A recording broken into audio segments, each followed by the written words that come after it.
It's him, the beast that destroyed Cyverse. Hey everyone, Templar74 here with another Yu-Gi-Oh video, and today's Yu-Gi-Oh video is going to be my thoughts and impressions regarding the latest episode of Yu-Gi-Oh VRAINS, episode 94, Raging Soul. And I gotta be honest with you guys, this episode really had some great Lightning dialogue here, and it really goes to emphasize just how bad Lightning is and how much of a POS he is and how evil he is. I despise him.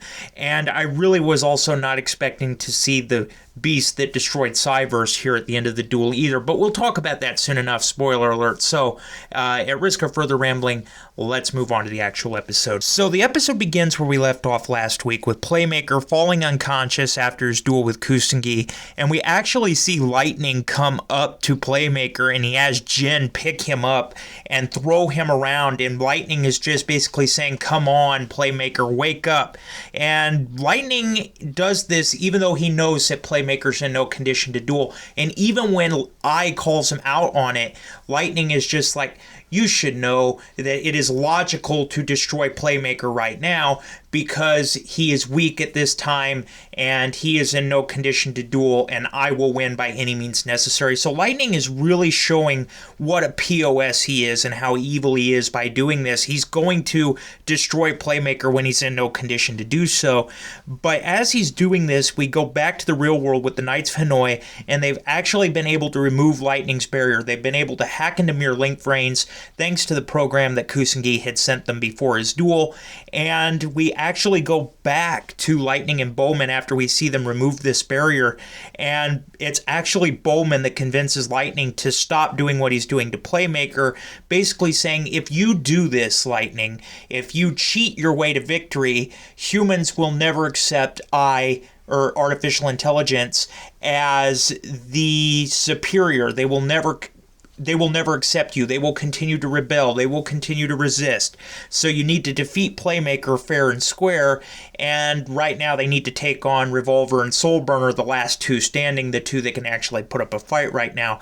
And Lightning ultimately agrees to this, but as this is going on, back with Revolver, the Knights have actually managed to contact him, and Revolver has them do two things. First of all, he sends them data from Mirror Link Vrains, and then he has the Knights send a message to Lightning. And we see this message take off, and we go back to Lightning and Bowman, who have left Playmaker just lying there unconscious with Eye. And we actually see Soulburner now, and he's been watching Playmaker being thrown around like a rag doll. He's infuriated. He can't take it anymore. He takes off to find Bowman and Lightning and vows revenge for his hero, his best friend, and ultimately runs into Bowman. And Bowman says, I will be your next opponent. Soulburner, of course, is just like, I don't care who the next opponent is going to be. I'm going to destroy you both. And ultimately goes on to accept Bowman's duel. And Bowman actually leads Soulburner and Flame to a new field, a new battlefield, and it's underwater, and Bowman boasts about how he now controls water. He wanted to make use of this. So basically he's kind of taunting Soulburner by saying, now that I control Aqua and her powers, this is where we're going to duel. So they're dueling underwater, which I think is very interesting here, and the duel wastes no time getting underway. Bowman makes the first move, and he's able in one turn to bring out Twin Hydrodrive Knight, Judgment Arrows, and a new spell card called Hydrodrive Protection. And what this does is it prevents any of Soulburner's effects from going after Twin Hydrodrive Knight or Judgment Arrows, which is a big problem for Soulburner. And Soulburner, however, is undeterred. He's still able to say, you may act confident, but I'm still going to defeat you. And Soulburner makes his move by playing a new spell card, a new field spell called Salamangreat Shrine, and actually link summon Baylynx. Now, when Baylynx is link summoned, of course, as you guys may have remembered from the last duel, when it's link summoned, he's able to add the field spell Salamangreat Sanctuary to his hand. Well, Bowman is convinced that's not going to happen because of his card's effect, and basically is just like, due to Twin Hydrodrive Knight's effect, you can't do that.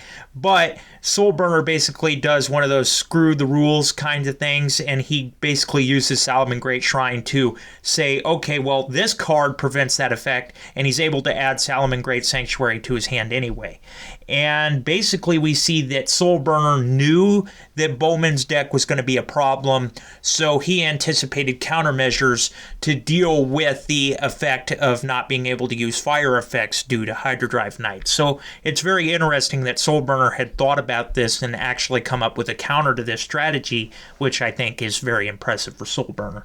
And then Soulburner goes on to do a continuous link summon and brings out Salamangreat Heat Lyo and actually uses its effect along with Salamangreat Sanctuary to reincarnate Link Summon to clear Bowman's field. First he gets rid of the Hydrodrive Protection card, which ultimately frees up the other two. Then he destroys Judgment Arrows, and then he destroys Hydrodrive Knight. And yeah, he's able to wipe Bowman's field clean, and we actually see Bowman's life points being knocked down to 1,700 in one turn. So this is pretty impressive. This is a Playmaker-esh. This is really those things that really only Playmaker and Soulburner have been able to pull off in the anime so far. And I know that draws a lot of criticism, but that's not the topic of this video. So anyway, back to the duel.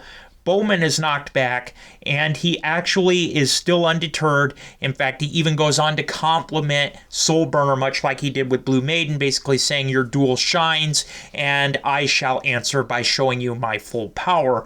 And Bowman actually brings out a new Hydrodrive monster called Hydrodrive Agent, and it's able to bring back Hydrodrive Knight. So now he's got the material able to link summon a new Link monster, Link 3 Hydrodrive Paradox Atlas. And this is the monster that was responsible for destroying Cyverse World. And when they see this monster, when Flame sees this monster, he grows infuriated. He recognizes it as the monster that destroyed Cyverse. And when this monster is played, there's actually something very awkward that happens to Flame. He begins to kind of I don't know how to describe it. He begins to fizzle out, let's put it that way, like a virus or something. And the first thing that came to my mind is, oh my god, Wendy's Curse. They're actually using Wendy's Curse, because when Flame absorbed Wendy, Wendy said, "I am cursing you." And I really do believe that's what we're seeing here is Wendy's Curse. And so now this new monster is out. And Bowman explains that this monster is going to take on the attribute of whatever attribute he's able to roll with the dice. And Soulburner is basically saying, so you're relying on luck. And Bowman says, to the extent, and I'm paraphrasing here, that he is now a god and that he is now Link Vrains. He is able to manipulate luck, and he will put everything into Judgment Dice Roll, which really at this point becomes a Divine Dice Roll, because Bowman has now elevated himself to god status. And yeah, that's where the episode leaves off, is with Bowman's Divine Dice Roll. We don't see what he's rolled just yet. I got a feeling come next week we're going to find out, and it's going to be fire, but we shall see. So anyway, that was the episode. Like I said, really this episode didn't have a whole lot except for the beginning of the duel. And of course, we got a little bit more insight to just how evil that Lightning is and how much of a POS he is. I really hate Lightning more and more. It's strange. I hate Lightning, but I love him. He's an awesome villain, but you gotta hate him because of how horrible he is. And I love it when villains have that dynamic, but I'm getting ahead of myself. Overall, as an episode, I give this episode a 7 out of 10. It was good. It still had some problems. There wasn't really a whole lot going on here, but next week's episode, it leaves a lot to look forward to, and I'm really happy they look like they're going to be using Wendy's Curse, which means more than likely we're going to see Spectre with Revolver and Lightning at some point here, but I guess we'll just have to wait and see about that. So, with all of that being said, in the comments section down below, let me know what you guys thought about this week's episode. Did you love it? Did you hate it? Did you think it was just an ad there? What were your thoughts? Are you happy that we're seeing Wendy's Curse? Just let me know what your guys' thoughts are about all this in the comments section down below, because as always, I enjoy hearing from you. Alright everyone, as always, Templar74 signing off. Have a great day everybody, and I'll talk to you all next time. Goodbye everybody.